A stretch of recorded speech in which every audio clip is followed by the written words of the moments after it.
Hello everyone, आपका बहुत बहुत स्वागत है फन वेंचर के इस वीडियो में। दोस्तों, आओ अंग्रेजी सीखें की श्रृंखला का ये अगला वीडियो है। पिछले वीडियो में हमने प्राथमिक सहायक क्रियाओं के प्रकार और उनके उपयोग के बारे में कुछ जानकारी दी थी। मैं यहाँ पर उसके भाग 2 को लेकर के प्रस्तुत हुआ हूँ। इसमें आप उन्हीं वर्ब्स से रिलेटेड कुछ विशेष जानकारी जो शायद आप जानते हैं लेकिन उसका प्रयोग अब तक सही ढंग से ना कर पाने के कारण आप वाक्यों के बनाने में असफल हो जाते हैं। तो आज मैं आपको कुछ ऐसी बात बताने जा रहा हूँ जिससे कि निश्चित तौर पर आप अब के बाद तीनों वर्ब्स का प्रयोग कहाँ होगा, कहाँ नहीं होगा, किसके साथ होगा, किसके साथ नहीं होगा, इस विषय पे जानेंगे। तो जो भी नए लोग हों जल्दी से चैनल को सब्सक्राइब करें। चलते हैं वीडियो में। प्राइमरी ऑक्सिलरीज, प्राथमिक सहायक क्रियाएं, ये वो सहायक क्रियाएं होती हैं जो वाक्य को बनाने में कर्ता की मदद करती हैं। पिछले वीडियो में हम इन सहायक क्रियाओं के बारे में पढ़ चुके हैं। मैं आपसे निवेदन करूंगा कि अगर आपने वो वीडियो नहीं देखा है तो उसे जरूर देख लें ताकि आप वाक्यों को बनाने में सहायक क्रियाओं के प्रयोग और उनके कार्यों के बारे में जान सकेंगे। संक्षेप में डू बी हैव के प्रयोग से संबंधित कुछ बातें वहां पर मैंने बताई थी। विशेष बातों को मैं यहाँ पे बताने जा रहा हूँ जिनको पढ़ने के बाद निश्चित तौर पर आप अपने परफेक्शन को पूरा कर सकते हैं। ये छोटी सी बातें हैं, छोटी छोटी बातें हैं जो इन वर्ब्स, इन क्रियाओं के बारे में हैं, लेकिन हम इन पर ध्यान नहीं देते जिसके कारण अक्सर हम गलती करते हैं। तो सहायक क्रियाएं 3 भागों में बटी हैं। डू करना, बी होना, हैव रखना। तीनों सहायक क्रियाओं में अगर हम बांटें तो डू इंडेफिनिट यानी वर्तमान समय में किसी कार्य के होने को दिखाता है जो आदत होती है, और बी होना, हो रहा, जिसका काम बात करते समय जारी है, ऐसी चीजों पर आता है, और हैव जो रख चुका है या काम हो चुका है ऐसे वाक्य के साथ आता है। डू में डू, डज, डिड 3 प्रकार की क्रियाएं हैं। इज, एम, आर, वॉज, वर, ये 5 तरीके की क्रियाएं बी में हैं। हैव, हैज, हैड, हैव के साथ हैं। इन तीनों के अनुवाद के बारे में हम बता चुके हैं। चलते हैं विशेष बात पे। डू, डज, डिड संबंधी विशेष बात क्या है? फ्रेंड्स, अक्सर हमको प्रॉब्लम ये आती है कि डू आएगा या इज आएगा, हैव आएगा या हैज आएगा। तो यहां पर ध्यान देने वाली बात यह है कि इसके लिए हमें मुख्य क्रिया को देखना होगा।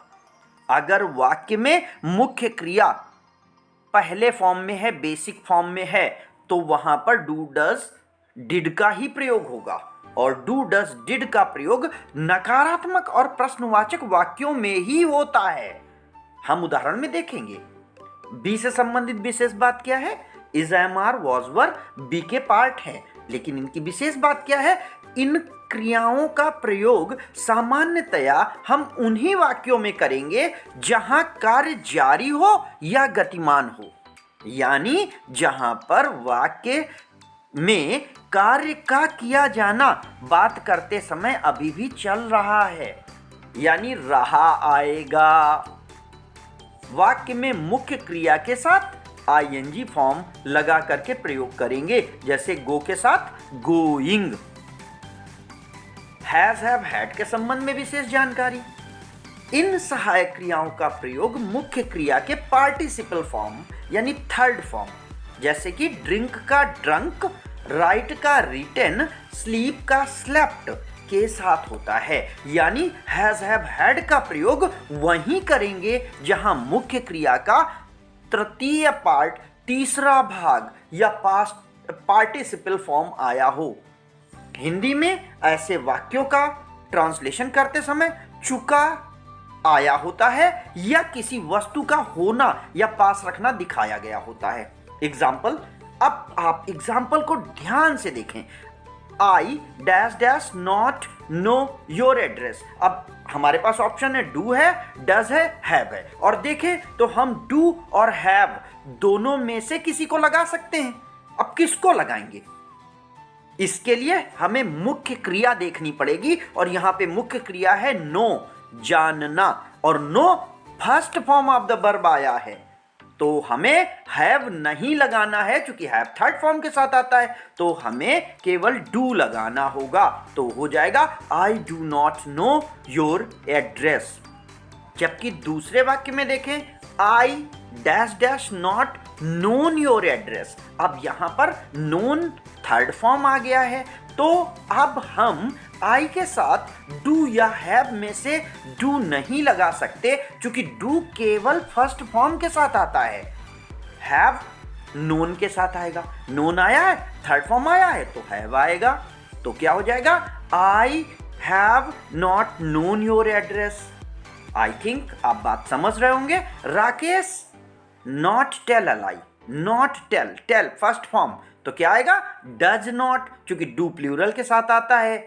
और Rakesh is not telling a lie होगा। आप आंसर्स में देख सकते हैं, आंसर्स में सेकेंड सेंटेंस जो Rakesh does not tell a lie है, अगर इसी जगह टेल की जगह टेलिंग होगा तो डज नहीं आएगा, क्योंकि आईएनजी फॉर्म आया है और आईएनजी फॉर्म रहा दिखाता है, कॉन्टिन्यूअस एक्शन दिखाता है, वाक्य का जारी रहना दिखाता है। तो सहायक क्रिया का बी का फॉर्म आएगा, डू का फॉर्म नहीं आएगा। मुझे उम्मीद है आप मेरी बात को समझ रहे होंगे। अगर कोई प्रॉब्लम है तो प्लीज़ कमेंट बॉक्स में बताएं, मैं पूरी कोशिश करूंगा आपका निराकरण करने की। अगले एग्जाम्पल देखते हैं। She dash dash writing an essay has am is. क्या लिख सकते हैं, तो सी के साथ हम हैज लिख सकते हैं या इज लिख सकते हैं। अब हम कैसे जाने कि हैज आएगा कि इज आएगा। हैज थर्ड फॉर्म के साथ आता है और इज आईएनजी फॉर्म के साथ आता है। देखिए वाक्य में राइटिंग लिखा है तो राइटिंग के साथ कंप्रोमाइज करेगा इज, यानी बी का पार्ट इज यहां पर सही होगा। जबकि नीचे वाले वाक्य में देखिए रिटन लिखा है तो यहां पर इज गलत हो जाएगा, रिटन के साथ हैज कंप्रोमाइज कर पाएगा और इस तरीके से पहले के दूसरे दोनों सेंटेंसेस में पहले वाले वाक्य के साथ इज आएगा, she is writing an essay होगा, जबकि दूसरे वाले वाक्य में she has written an essay होगा। अगले वाक्य को देखते हैं। I dash dash done my work, I dash dash doing my work. अब done and doing, done third form of the verb है, डूइंग फोर्थ फॉर्म या ING form of the verb है जो रहा दिखाता है। डन मतलब कर चुका और डूइंग मतलब कर रहा। तो आपको समझ में आ रहा होगा कि हम आई के साथ हैव लगाएंगे और जहां डूइंग है वहां आई के साथ एम लगाएंगे, मैं कर रहा हूं, और वहां होगा मैं कर चुका हूं। तो इस तरीके से आप देखिए तो दोनों वाक्यों में हम तभी वर्ब फिल कर पाएंगे सही से, हैज हैव हैड का प्रयोग हम तभी सही से कर पाएंगे जब हमें has have had is am are was were do does did के साथ वर्ब कौन सी आई है और कौन सी वर्ब आने पर कौन सा फॉर्म आएगा। डू के साथ फर्स्ट फॉर्म, बी के साथ आईएनजी फॉर्म और हैव के साथ थर्ड फॉर्म। थैंक यू दोस्तों, ऐसे ही हमारे साथ बने रहिए, नए नए वीडियो हम आपके लिए लाते रहेंगे। सीखते रहिए, जुड़े रहिए। हमें कमेंट बॉक्स में बताएं कि हम आपके लिए और बेहतर कैसे कर सकते हैं, किन विषयों पर हम अपने वीडियोस लाएं जिससे कि आपके बेसिक ग्रामर के नॉलेज को हम इम्प्रूव करा सकें। धन्यवाद।